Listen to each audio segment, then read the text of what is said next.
cup at a time. Yeah, this is tea time. Yeah, making a difference.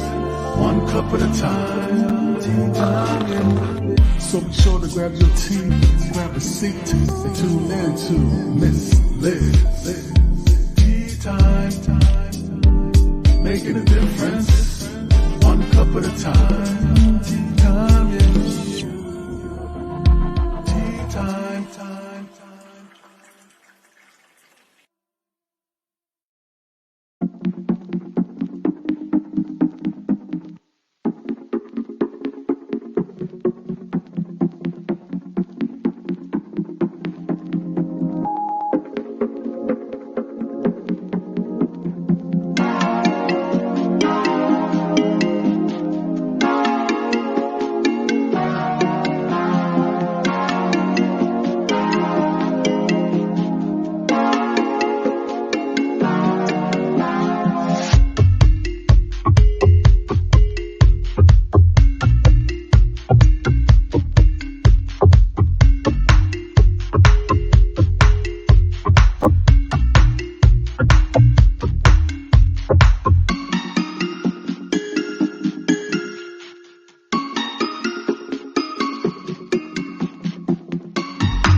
Well, good afternoon and welcome back to Tea Time with Miss Liz. That's right. We were here this morning with Dr. Jeffrey Scales talking with the amazing dermatologist out in the United States. And now we're here joined with the beautiful Mona Baker from the United States again. That's right.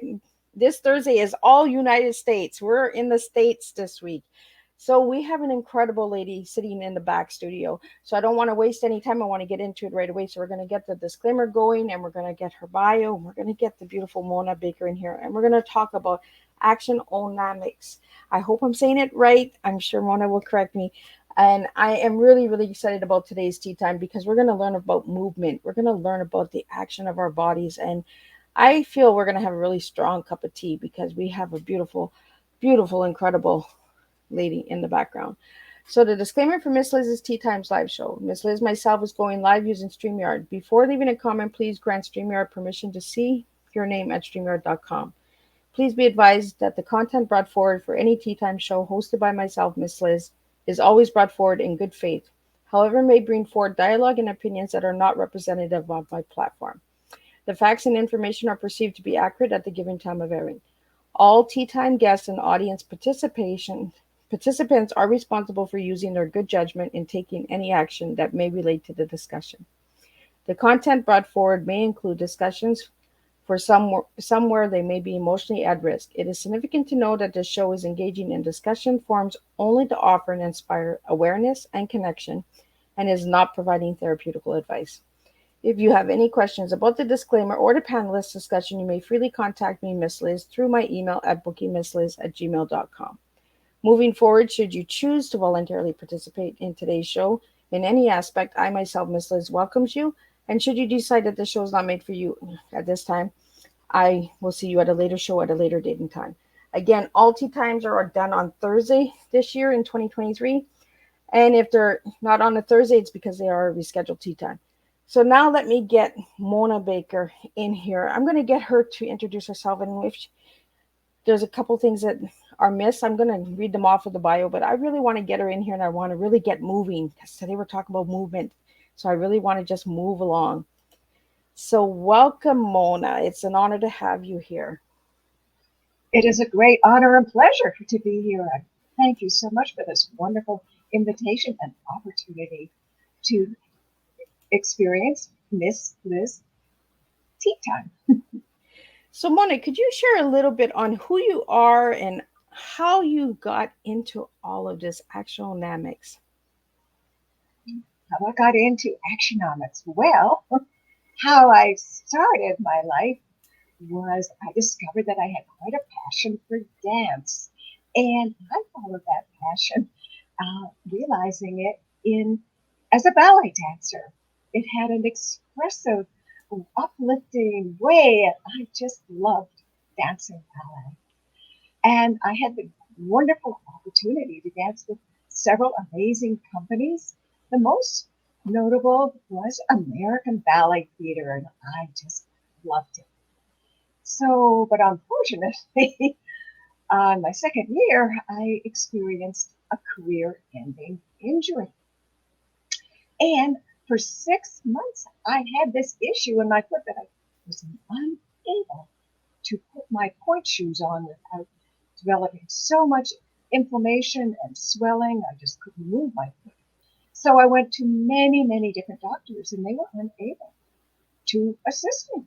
They didn't really understand what was going on with my foot.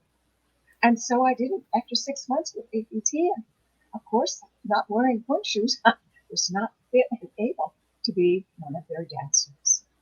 So I remember the last night I was there in my theater case, leaving the theater at Lincoln Center and passing the really beautiful fountains in there that are so inspiring. Well, they weren't inspiring me that moment. But as I turned to walk home, I said, I don't know where I'm going. And then I thought, well, I do know one thing. I am going to find a solution to the answer to the problem with my foot. And then maybe I can help other dancers in such a way they don't have to experience what I'm experiencing now. So I first started in the field of movement because I realized that none of the doctors that I saw, when I asked questions, they didn't even understand anything about movement, but more importantly, I didn't either. So in New York, wow, what I'd read about, I found there was a beautiful, vibrant community of certified movement analysts that I joined and I studied and I loved it. It was fabulous. I was learning how to document and see movement as a behavior, something I didn't know. It was just great and I was teaching. But Miss Liz, I still didn't have an understanding of what the problem was with my foot. So somebody said, well, why don't you go to this podiatrist? And so that's what I did. And when I walked in to see this podiatrist, I said, I don't have an x-ray. Oh, he said, I don't need an x-ray. Just show me your foot. Oh, And he said, wow, I see what the problem is. He said, the second bone is longer than the first bone of the two bones in your feet. So it created pressure between the first and the second bone in such a way that it was causing so much inflammation and irritation. It was a huge swelling.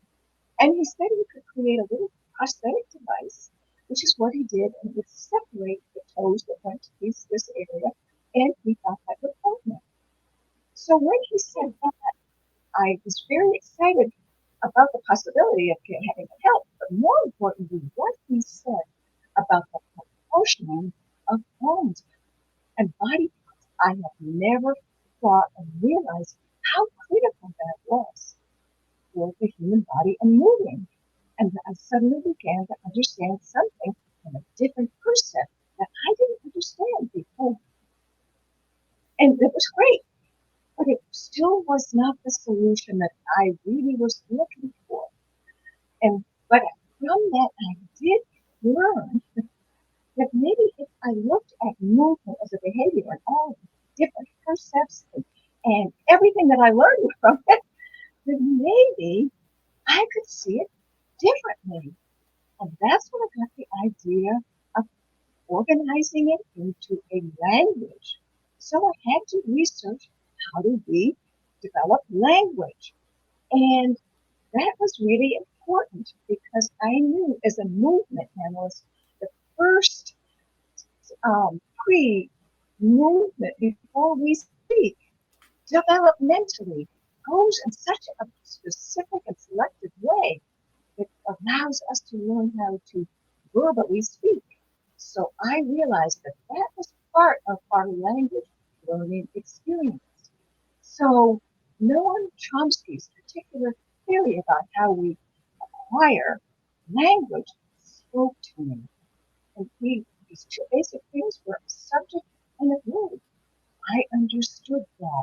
I could now see from all the movement phenomena which um, phenomena was a category of a verb, which was a category of a subject. And I began to put them together in this mind and body way to engage so that the mind and body could speak selectively and specifically. And in the process of learning all of that, I sort of also discovered that the mind and body have the same kind of correlations as whether you're a visual learner, a tactile learner, or an auditory learner. We're very selective in how we coordinate our mind and body, and that is a big factor of having the right noun and verb work.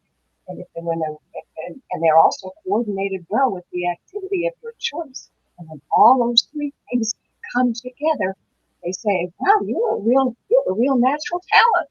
And that's how that all is. But there are also ways to work that in so that you can have your be your own natural talent in that. And that's what my patent is about in terms of how the psychomotor method, how we move. And so that's that. And then I realized when I first had my patent that this is a pretty abstract way of talking to people, and I can talk to movement analysts, but there are not very many of us. Yeah. We're growing in numbers, and I needed to solve that problem. So one day I had an idea of creating a, a unitard, a garment where we could choose to put symbols on to represent the selective mind and body engagement.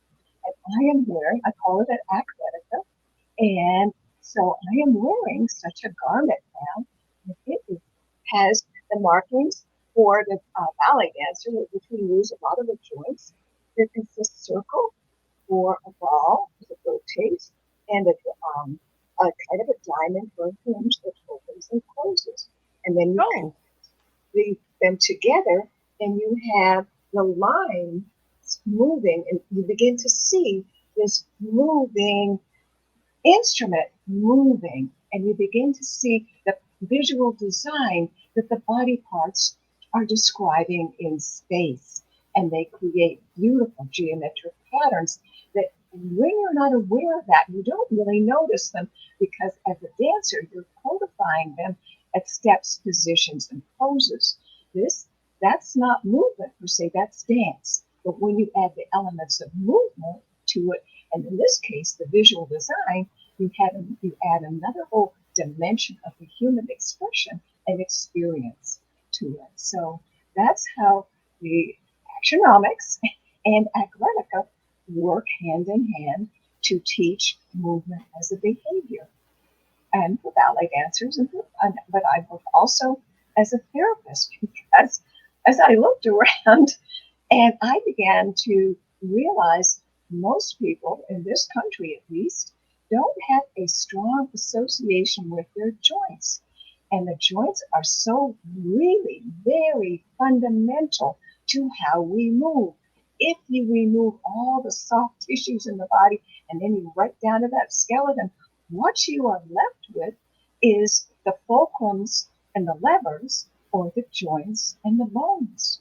So that's why I go to that place of working and teaching people how to engage, teach their brain how to see and connect and locate and articulate those joints to be able to release the joints, and then it releases the muscles. So the agonist and the antagonist movement of those muscles are working the way they're designed to move in a released and fully complementary way. So I teach. I'm at the Florida Integrated Medical Center as a practitioner, and I work with their clients that are everyday movers, people that uh, come to the clinic for all sorts of different reasons, and but sometimes they come with pain in a joint or pain in and then I work with them to teach them how to repattern how they are moving their everyday movement, which is core for everyone, because all our dance, all our sports, everything is a variation and an elaboration on the theme of our everyday moving. So if you know how to move in an uh, everyday way, everyday moving, then you'll be able to be optimizing whatever activity beyond doing that so much better if you're engaged with an active mind and body conversation. So, Mona, we have a question here for you. By being a former ballet dancer, has that helped you to understand the movements a little bit more deeper than somebody who wasn't a dancer? It gave me certain disciplines and certain orientation, but I have to say this is in the beginning, it was a huge, gargantuous obstacle. In and when I first went to talk to Irmgard Barteniev, I said I'd like to be study, become a sort of certified movement analyst, and she looked at me and she said, when I had told her I was a ballet dancer, she, we've never had a ballet dancer get through this program. And I said, well, I'd like to try.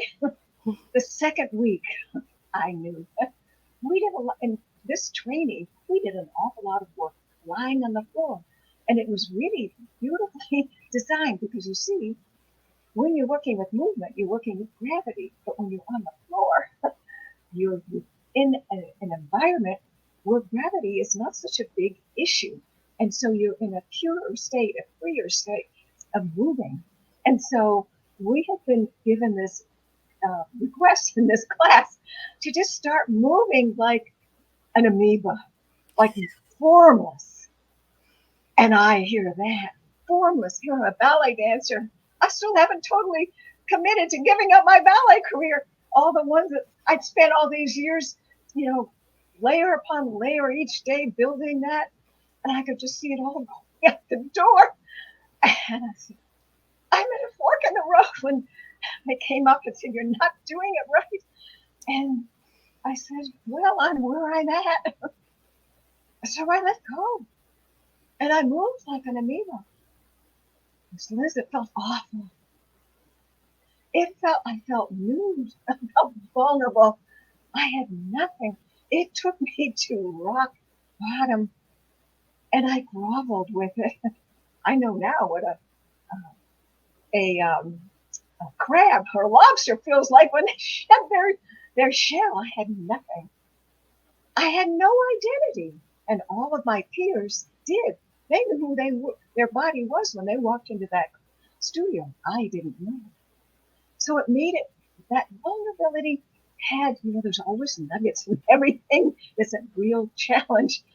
And I wouldn't go back to the other. I kept going forward, allowing myself to be vulnerable, because it took me to having and discovering a different way to organize and to have a conversation with my body. And at the end, I successfully completed the program, and I thrived in it because I allowed myself to let go of who I was and all of that has been so special as a dancer. Let go, relinquish that, and have the faith to go forward and trust that what I was going to learn was much greater than I knew before. And I was going to take that risk because I'm a little bit of a rebel. Came out. Which I want to get into because you're going right into it, Mona. I asked the guests what their favorite colors and one word to describe themselves, and Mona gave me the word rebel with a cause. So I want to get into this rebel with a cause. So what does rebel mean to you, Mona?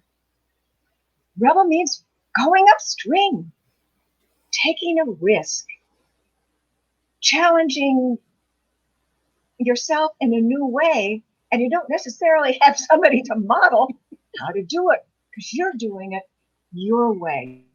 And in my case, the cause is to bring movement, as I understand it, to the world. Because, Miss Liz, one thing that the COVID whole pandemic, it was an amazing learning experience for all of us. Yes. I mean, yours truly didn't know anything about going online, and I couldn't do my practice anymore at the holistic medical center. So here I am online, but it was a wonderful experience. I struggled and everything, but I learned a lot, and also I'm observing all of the time while I'm having this experience, and I learned how to be therapist and do that online and everything. But I also am on, you do these beautiful networking groups, and they're kind of funny. And they're all these amazing people. But I also noticed that when we are sitting in front of a screen, a two-dimensional screen, day in, day out, our brain begins to get retrained as to who our body is. Yep. And it is a two-dimensional body. It is a body without a volume. And that's a tragic thing to do because a body without a volume isn't breathing very well, because breath is about creating and bringing volume, a sense of volume, and shrinking and expanding and giving you pulse and such. So, in this very artificial environment, we are losing and becoming disconnected in a really authentic way with our bodies. So, in all of this, I'm saying, wow, there is a real problem. I need to do whatever I can, my part in life, with what I learned to share, because what I know is movement, and this is such so exciting. It was transformative for me. It's been empowering for me, and it's given me new action. My tea, I want to serve that tea to as many people as I'm able to. Because when they discover how their mind and body go on, it's really exciting. I see the lights going on, and like when someone's teaching, and and you see that they just lift up and they start to glow, and that's what I really really enjoy. So I'm a rebel with a cause to bring the transformation, the empowerment, and the action, the tea to a movement to as many people as I can. And I And a just lot love the to way you cancers. just served your tea, Mona. Like you just floated right in like a smooth cup of tea. You see how she did that, guys? She just moved it right in because Miss Liz didn't even ask her what her tea was. She just slid it in. And I love it because you're actually opening the minds of how important it is to move. Even during the pandemic, we all stood still for so long that our minds started to shut down and started to process differently, you know. And here we had all these openings and doors that were opening and opportunities that were coming in a different way. So we were like, oh, I don't know. But we learned so much. The process of being vulnerable and raw and trying exactly like what you did when you started doing this whole transformation. Like it just flows like a nice sweet cup of tea. Like I just love this tea. Like I love when the guests really have a beautiful tea, and you truly have a beautiful tea, Mona. Thank you. You also gave me the color yellow, and as you can see, I'm wearing yellow. So if you pay attention, Thank Miss you. Liz wears the colors that the guests give her. So I try to get as close as I can. So Mhm. I did find yellow, and I'm wearing yellow. So why yellow, Mona, is your favorite color? I love yellow because it's a color that I would connect with sunshine. It's the color that I feel happiness, lightness, and joy. And when I dance, I love the lightness. And so that's for me, it's the buoyancy that comes from yellow. It's a happy color for me. I would have never thought of lights with yellow, Mona. Mm. I being a ballerina dancer, I'm sure you've had the light on you quite often, right? Because and ballerina dancers are mainly dancing solo unless they're doing a group Mhm. performance, correct? Right? You do both. Right. So were you Mhm. more of a solo ballet dancer or were you a group dancer? So with ballet theater, I was working my way up to soloist. I was in the corps. With other companies, I was a soloist and some principal. you sort of have to do your time. And it's very strategic. As I said, it was in my second year when I had the issue with my foot. And part of the reason that you do your time is, and you go through all the parts, then you know the ballet inside and out by the time you get to be a soloist, demi-soloist, and the principal. So you are much more familiar with everything. And it's much, the rehearsal time, the learning time, the coaching time is much less because you're already so well versed in the ballet. You know the music. You know everything about it. You've lived it in all its different ways. So that's why we start. Everybody starts at the bottom, and just to have that exposure. So we do have a question for you, Mona. They're asking, was ballet dancing in your family, or were you the only one in the family that did ballet? So in my generation, I was the only one in my family that did it. But it's really interesting in the generations that have followed me. I have many that are taking ballet dancing, and they're doing really well, and they love it. I think one of them will probably pursue it professionally, Oh, and another was very passionate about it. She's decided she wants to be a physical therapist.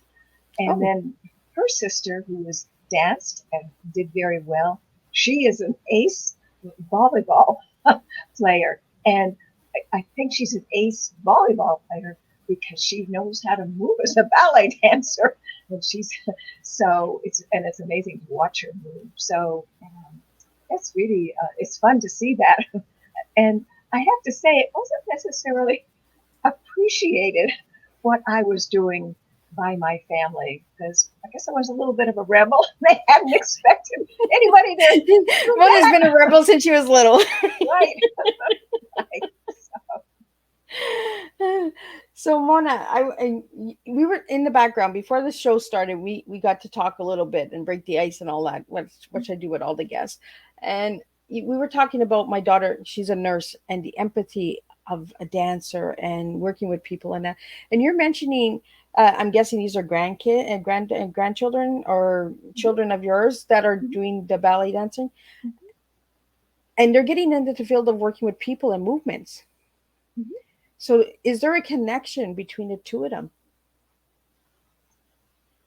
So, yes, I mean, ballet dancing gives you a heightened awareness of your body and movement. It gives you also this gusto to push or release to the end.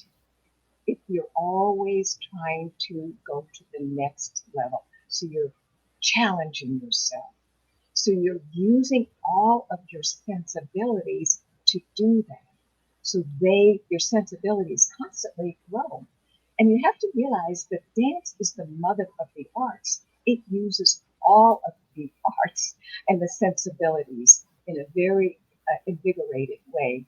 And so taking somebody who's done, like your daughter, who has danced in so many different styles for 14 years, that's wonderful. And then for her to have taken it into her field, a nurse, is amazing because she walks in with not just an academic study and understanding of the body, but a visceral one, a sensory one that's alive, that she can attune and engage and respond in such a way. And she also innately, there's a lot of trauma that people see in that field because people, they're taking care of people that have issues. But she also has better ways to afterwards to release that trauma, to change the muscle memory that we pick up in our muscles from seeing trauma. But as a dancer and that pulse and that, all of that, when she leaves the hospital setting where she is, she can come back to her own identity and release it and not carry around the burden of that trauma that for professionals in the medical field who have not had that experience, sometimes that trauma becomes very, very overwhelming to them and can create health issues in them just because they don't know how to release it. just in an intuitive way that your daughter does, because she loved to dance. And when we're dancing, we're moving on the rebound. That's the bounce. We love that. That's what keeps us jumping around. You know, when we're in a developmental period, when we're 6, 7, and even younger than that, we start being pogo sticks, right? We're playing with gravity. That's what we keep playing with as dancers. That's what we do. So we're actually, it's just beautiful, that rebound of gravity that keeps us, and it nourishes us. And it's, so your daughter has a built-in survival mechanism with her mind and body experience that she cultivated with all the discipline, all the training, all the experiences that she had as a dancer. So really, and dance is such a powerful way of uplifting the human capacity and experience and just vision. So does that answer your question? Yeah, I just watched you for a second. My ear popped off. Oh, okay. But I wanted to get in because you're making some really good points, Mona, on dancing and trauma. So do you use dancing and movement in your everyday life to overcome trauma? So when I'm working with my clients, they come to me with just a huge amount of trauma in their bodies. Yeah. So yes, I do work with them with the trauma, but I work indirectly.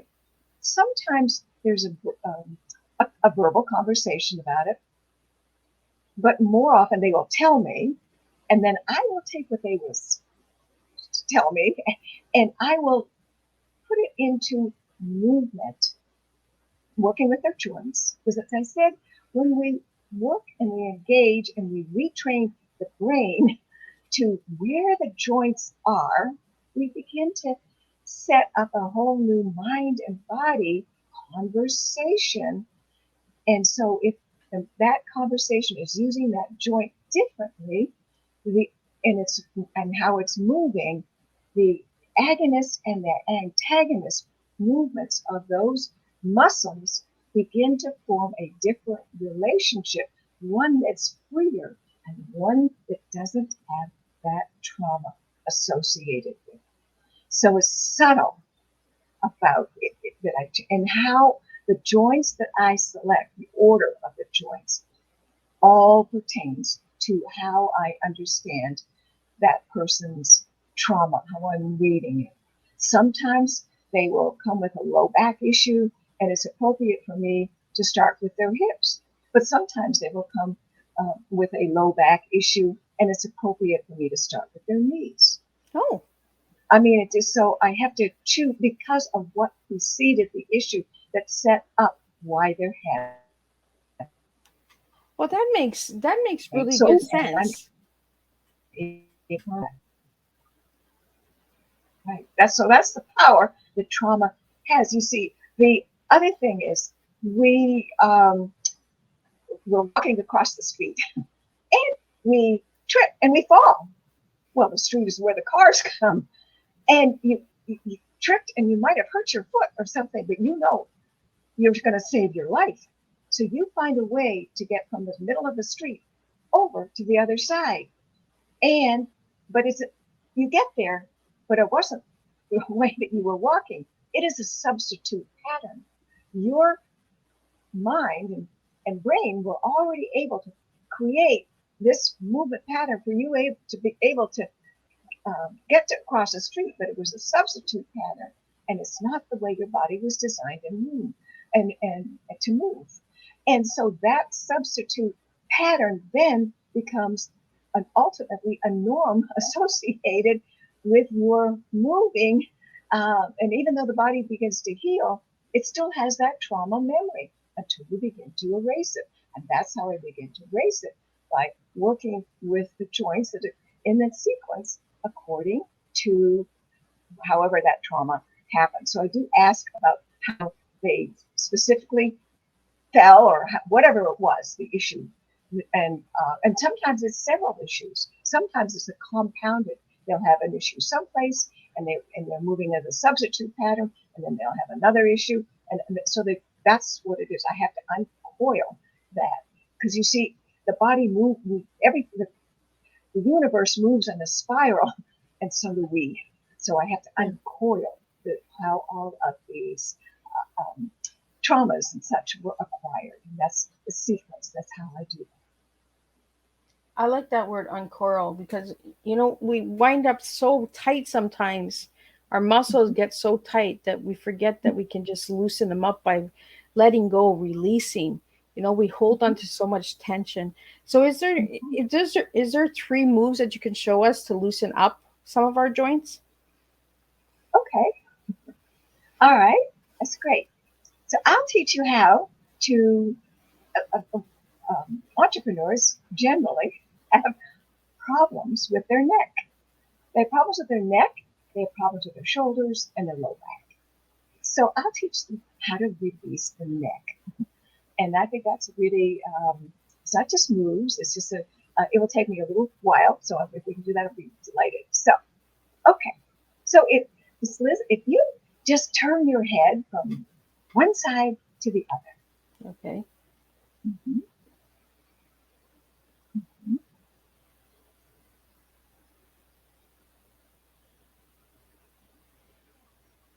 So, how do you think that you're turning your head from one side to the other? I don't know. When I was turning it to the right, my shoulder was popping, so I'm not sure what was going on, but my shoulder popped when I got to a certain angle when I turned my head. Mm-hmm. And then the other side, it was a nice smooth spin, but the other side was like a little pop. Mm-hmm. So it could be the way that the head is being held during the day that's causing Well, that, or it's because of you not knowing how to turn it. So, are you using your neck to turn your head? How do you think you're turning your head? yeah, I'm using my neck. You would do. Am I? I'm using my neck. Am I not? That's what you're telling me, right? That's what it feels like when you're turning your head from side to side, right? That's what Yeah. I'm asking. Okay.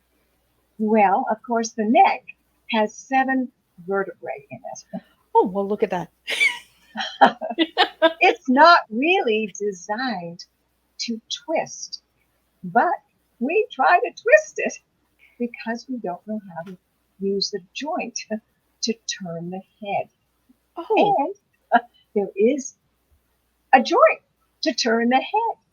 And you see, we learn how to turn our head from imitating everybody else, the people that are around us when we're very young, and they're twisting their neck. So we start twisting our neck. So we never really learn how to do it.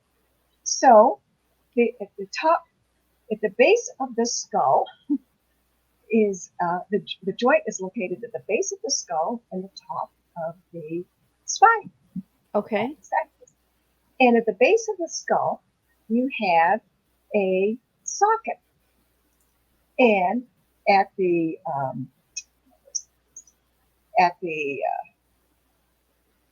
top of the neck,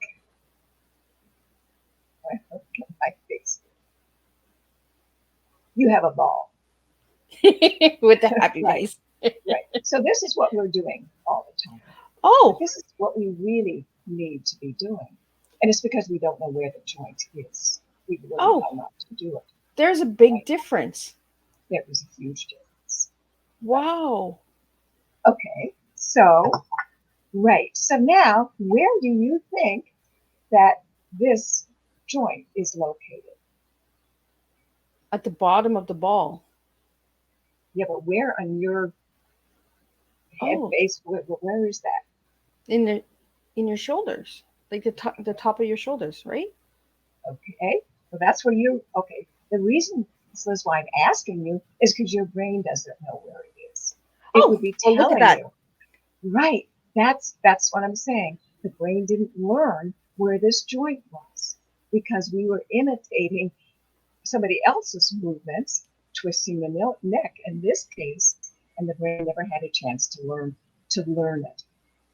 Or if it Oh, knew it once, it's forgotten. Okay. well, they should be taught So, in school.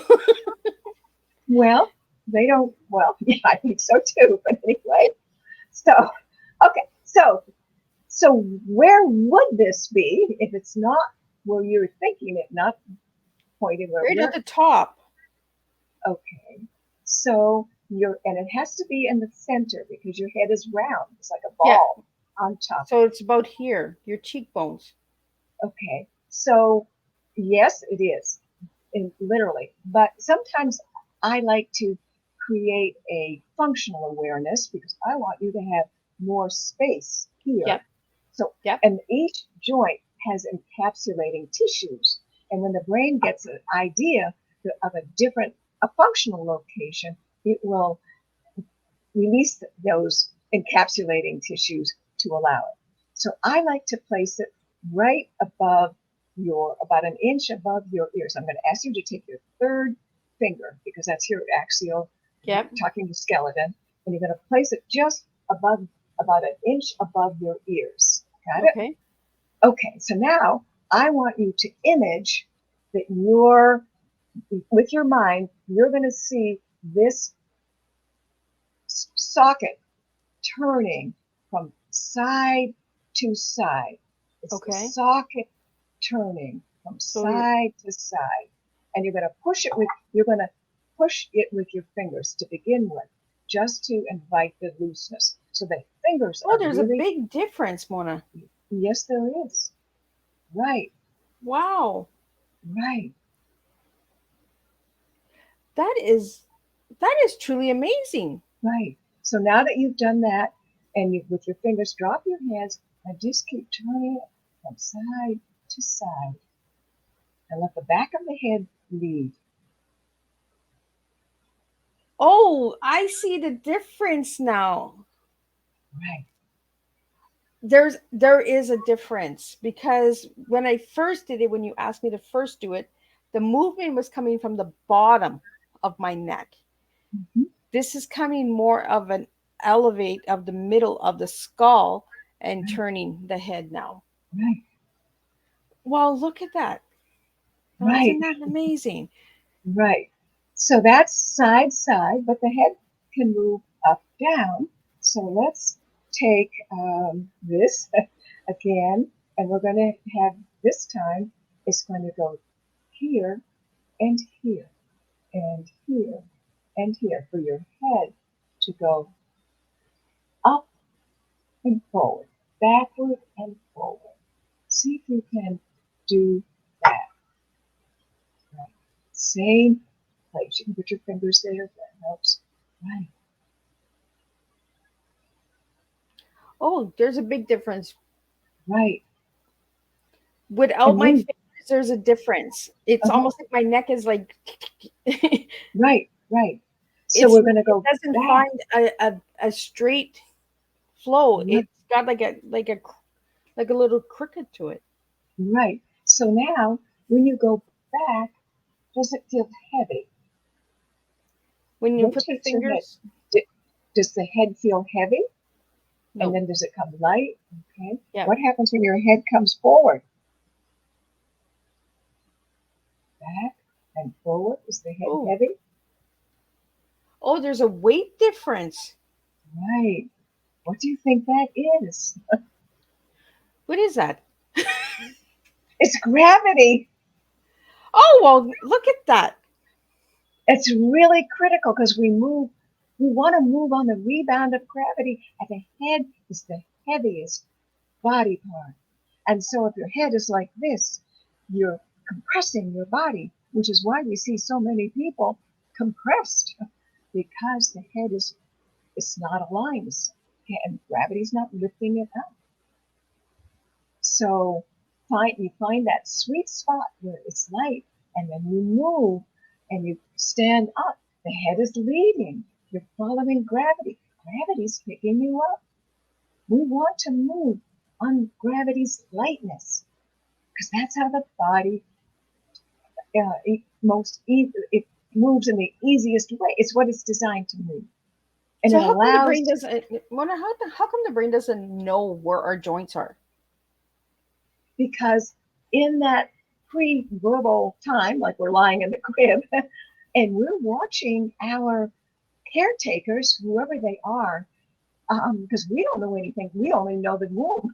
We don't know. We just see them moving, and so we've got to figure out how we're going to live in this new world. So that we're watching the arms move. We're playing with the arms. We're watching, and the legs begin to kind of move, and we begin. But we get that all seeing how the people around us are moving, and you can, if you really pull back and watch in families, like a mother and her daughter or something, and you just watch in their subtleness of their movement, you will see how the daughter picked up the somatic, energetic patternings in the muscles.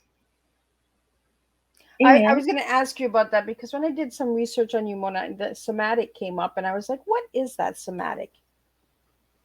so somatic means of the body, Okay. and just and the senses and the body coming together. It's an awareness term So because when you understanding our look bodies. right, when you look at the body in the academia, they're not necessarily looking at it. They're looking at it anatomically, which is different. In this, yes, somatic therapists, we know the anatomy and the physiology, but we go one step or two or three or four steps way beyond that and move that into human behavior. So, but it's dealing with the visceral, the somatic, the sensory, and becoming aware of that and using that. We're not machines, Miss Liz, and we have biomechanical notions of that's how the body moves. But we are not machines. We are moving instruments. That's what we are. So we have a question here for you, Mona. It's asking what causes double joints? So lots of people have another term for that is hypermobility, and Okay. you have ligaments and you have tendons around each joint. So the ligaments hold joint to joint, and the tendons hold muscles to joints. That's how that works. And so there is a certain people that are hypermobile. Their soft tissues, they don't have quite as much manganese in them.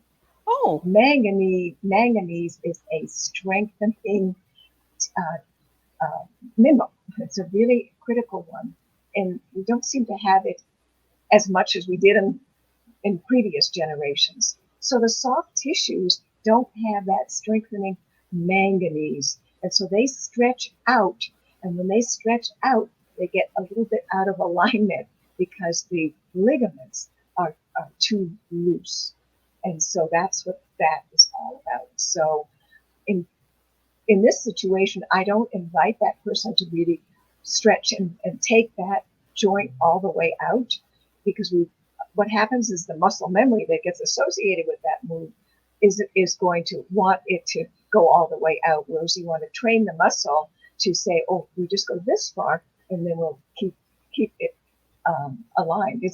It's in ballet dancing. You'll sometimes see a dancer they're called hyperextended, and you'll see these beautiful legs like that, and they have this hypermobility also. So, but the double jointedness is the soft tissues of the ligaments are just too soft. They're too stretched. They've been too much pulling and yanking and such, and so just it's not as good a thing to have. So. I want to get into. We're getting so close to the hour. Like I could talk for hours with you, Mona, about this because there's so much to learn.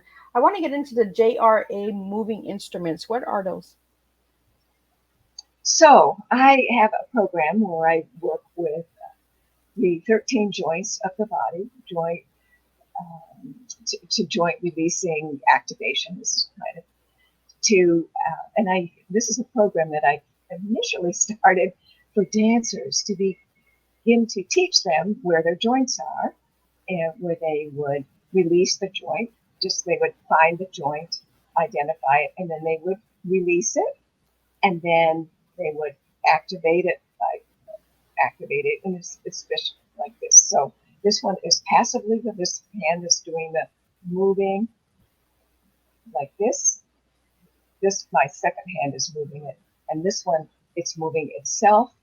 So I'm going through, we're teaching and reminding the body of the location specifically of all these 13 joints as we go through them, like, and they correlate with the athletica that I'm wearing, so that the dancer then has imprinted in their body their moving instrument before they even start class.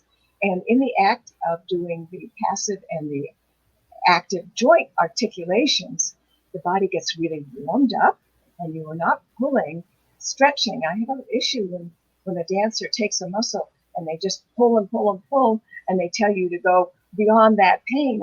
That pain is a stretch reflex mechanism. It's like the brain of the muscle. Only go that far, and until it's ready to release. But as I said, if you activate the joint, then the muscle will probably release. So I don't ever, because if you can destroy that stretch reflex mechanism, you lose so much of the vitality and the rebounding aspect of that muscle. It won't work as well, ultimately, if you overstretch.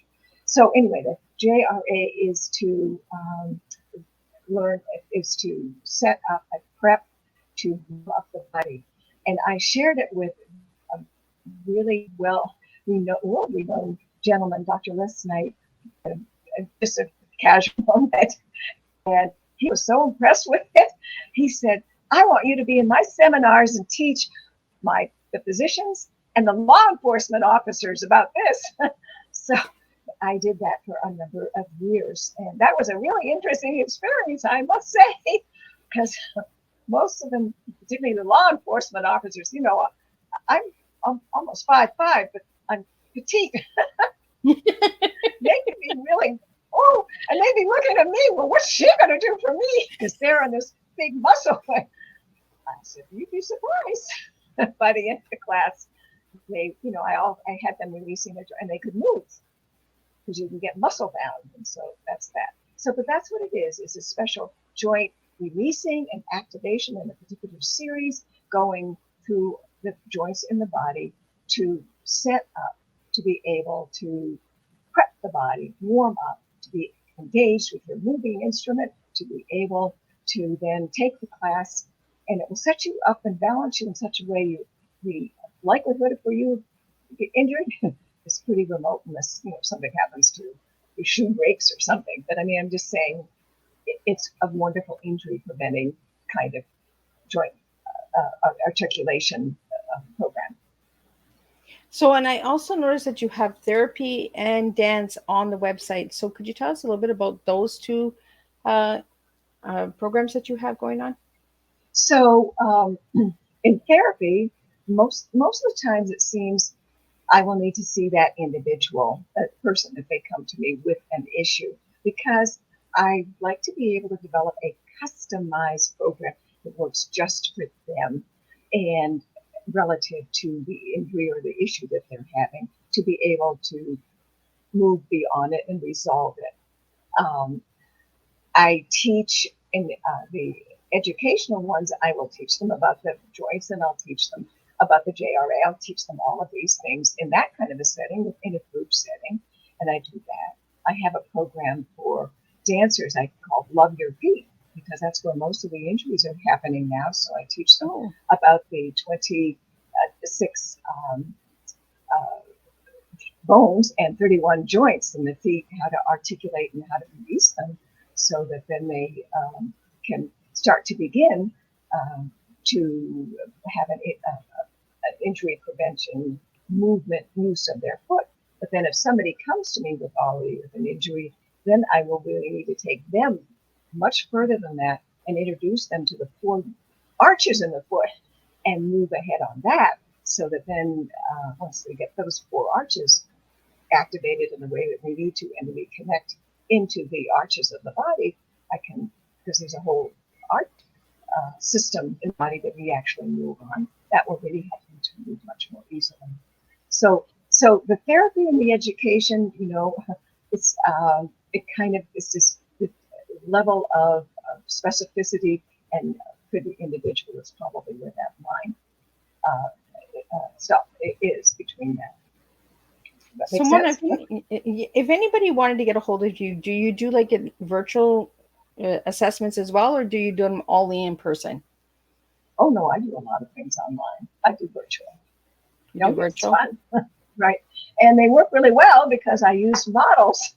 I didn't know whether it would work, but because you get so easily focused on just seeing the model up front, and just like you really saw that. Whereas sometimes if I'm in a big room and I'm doing a workshop and it's a little tiny thing, it doesn't have the same kind of impact on your brain to have that as powerful a message. So So, yes, I do. so do you go into schools and do any programming or anything like guest speaking in any of the schools in the States, or? I haven't done that yet. I'd love to. It's interesting when you have something new and you haven't necessarily come up through the academia. I have some academic background, yes, but not the academic that they would want me. And it's kind of an interesting challenge. So I would love to teach wherever I can go and I get an invitation, certainly. Yeah, because I'm just thinking, just in that short time that you showed me with my neck, moving my neck and all of that, how important that would be to bring into the phys ed classes, before we Mm-hmm. start doing exercises and all that. That could be like a warm up of moving the Right. joints Mm-hmm. and that. Mm-hmm. That's where I really see that in like learning the younger generation of understanding our joints. And do you think that that would uh, give us less injuries in our muscle in the Mm-hmm. joints in that as well if they were educated on that? Mm-hmm. And it gives us actually more leverage. We have more power when we're using our joints, more power than ever just using the front force of muscles. So, what message would you like to get out there about actiononomics? Am I saying it right? Actionomics. Actiononomics. I can't say my lips, the joints in my lips. The actiononomics. And what message would you like to get out there to the listening audience? So the message that I would like to get out is to begin to have a different appreciation for your body. Is your body as a moving instrument.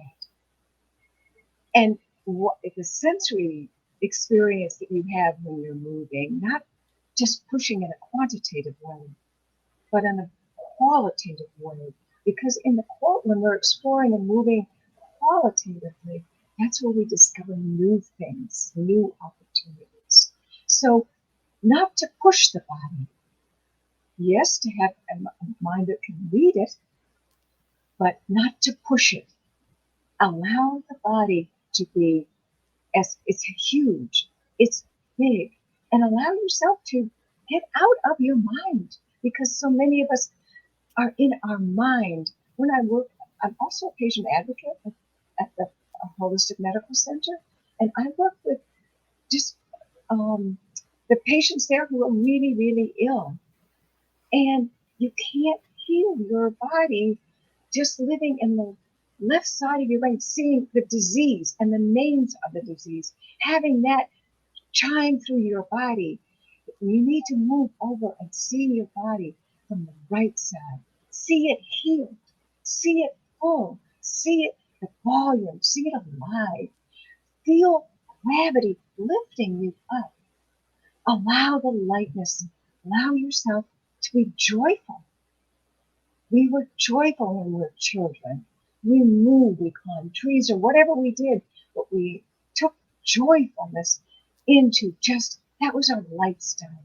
And we need to bring more joy into our lives, not thinking about living and feeling it in your body, not pushing your body, releasing it, acknowledging it, and just be uplifting and put a smile on your face because the body's lighter also.